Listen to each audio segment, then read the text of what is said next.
brother Paul, he didn't have a basket that would float, and we didn't really have the River Nile. But what we did have was a stream called the Horse River and a cornflakes box. So he got a big cereal box and he said, "Let's go!" And we went down to this tiny river and he put me in the box. I was sort of standing up, you know the jumbo cornflakes boxes? He stuffed me in, so I was standing like this.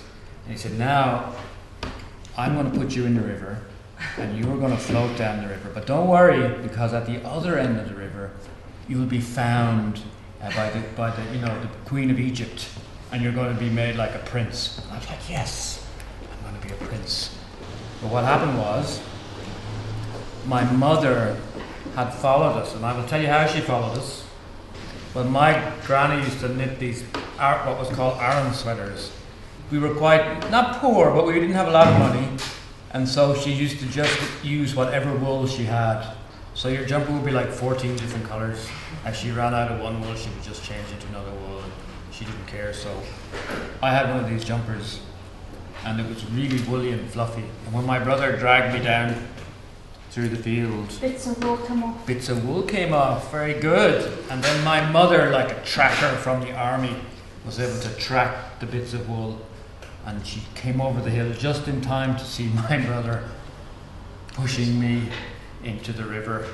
And he said, "No, don't worry about it, man, don't worry about it. I know it looks like I'm trying to drown my little brother, but what's actually happening here is I'm sending him off to the Queen of Egypt."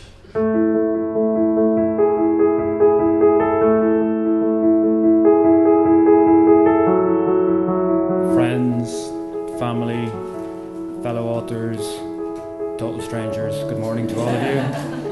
It's really nice to be here. I am in equal parts thrilled and terrified because Niamh and Siobhan were so amazing. It's going to be hard to, and they're like wise. I feel like I'm just blundering through life going, "Ooh, leprechauns." So I'm going to try and get serious now and do some real stuff to help you. What kids? That's what you're called, kids. Yes. I'm really looking forward to it, and this medal gives me powers that haven't been really used by the other laureates. But one of the powers that I have is that all writers have to do exactly what I tell them. So I think we could shake things up a bit. I think I would get Niamh and Sarah to swap careers, and so you have to.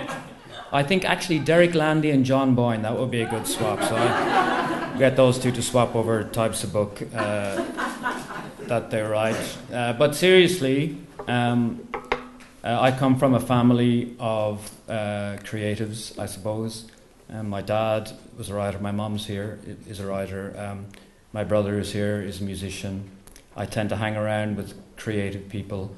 I think books and stories are the greatest gift you can give anybody. And when someone says to me, I don't read, I can't fathom that. Why? It's like going to Disneyland and standing at the gates and saying, "No, I know I'm in Disneyland, but I'm not going on any of those rides. I'm just going to stand here with my waffle, and that's it." So what I am determined to do is that at some point over the next 2 years, I want to tell every child in Ireland a story, and or maybe just every child in inner Wexford. That might be easier. But for me,